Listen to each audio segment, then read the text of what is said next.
Radar पर रखेंगे। मैंने ये काम आज कंचन को आउटसोर्स कर दिया है।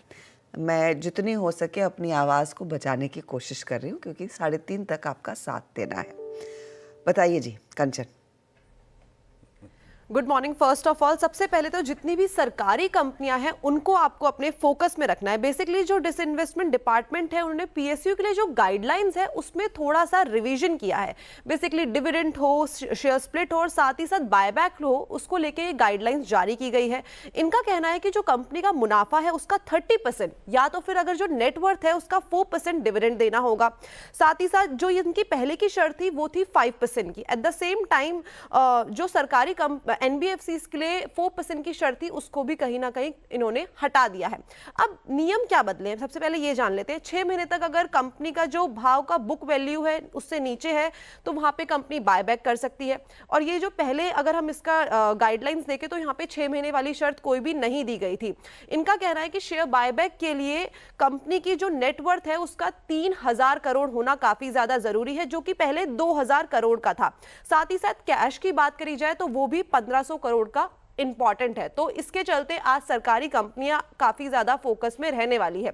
इसके अलावा बात करी जाए रिलायंस ओएनजीसी की, तो ये भी रखना है आपको अपने फोकस में, क्योंकि अगर इसकी हम बात करें तो बेसिकली विंडफॉल टैक्स को सरकार जल्द खत्म कर सकती है। अकॉर्डिंग टू सोर्सेस पीएमओ ने इस पे रिव्यू के बाद पेट्रोलियम और रेवेन्यू डिपार्टमेंट को इसे हटाने के लिए जो जरूरी प्रोसीजर्स है उसकी प्रक्रिया को भी शुरू कर दिया है। अब जानते हैं बेसिकली जो ये नया नियम है, ये विंडफॉल टैक्स को हटाने की बात आखिरकार की क्यों जा रही है। इनका कहना है कि क्रूड ऑयल के जो प्राइजेस है उससे ज्यादा सरकार को बेनिफिट आता हुआ नहीं दिखाई दे रहा है।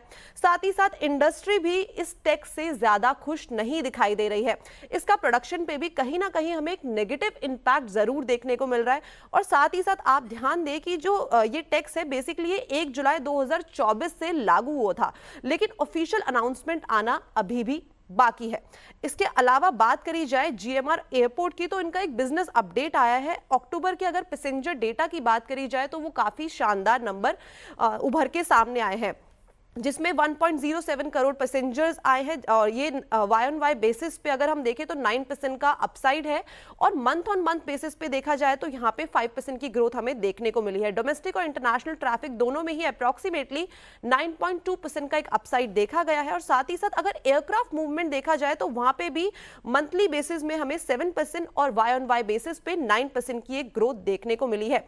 एनटीपीसी रखना होगा आपको अपने फोकस में, क्योंकि आज खुलने वाला है एनटीपीसी का आईपीओ, जिसके चलते एनटीपीसी और एनटीपीसी ग्रीन आपको रखना होगा अपने फोकस में।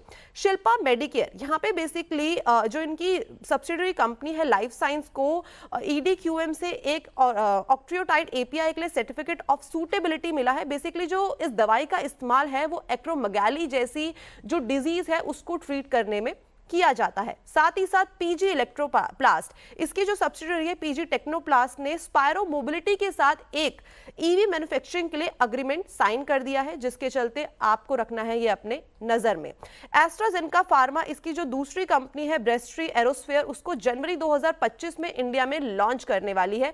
बेसिकली ये दवा सीओपीडी पेशेंट्स की जो सिचुएशन होती है उसको मैनेज करने में काफी ज्यादा हेल्पफुल मानी जाती है। मेडप्लस में आज एक बड़ी ब्लॉक डील होने वाली है। पीआई अपॉर्चुनिटीज फंड ने कंपनी में अपनी 5.8% की हिस्सेदारी 700 रुपए प्रति शेयर के औसत पे बेचकर 483 करोड़ रुपीस जुटाए हैं। साथ ही साथ एसबीआई म्यूचुअल फंड ने 10 लाख शेयर 700 रुपए प्रति शेयर पे बेच के 70 करोड़ में ऑफलोड किए हैं। इसके अलावा इन्वेस्को म्यूचुअल फंड और कोटक म्यूचुअल फंड ने कंपनी में 2.6% की हिस्सेदारी खरीदी है। और बाकी की अगर बात करी जाए तो वहां पे हमें फ्रैंकलिन टेम्पलेटन और साथ ही साथ मॉर्गन स्टैनली भी शामिल होते हुए दिखाई दिए हैं। चलिए, तो ये सारे स्टॉक्स आपके रेडार पर रहेंगे। मेडप्लस में ऑफकोर्स वो कल बड़ी ब्लॉक डील हुई और ऑफकोर्स काफ़ी सारा ये फंड्स ने पार्टिसिपेट किया। आज एक और स्टॉक आप रेडार पर रखेंगे, वो है इंडियन होटल का। आज कंपनी का कैपिटल मार्केट डे है, तो वहाँ से आगे का एक आउटलुक आएगा कि कंपनी किस तरह की ग्रोथ रखती है।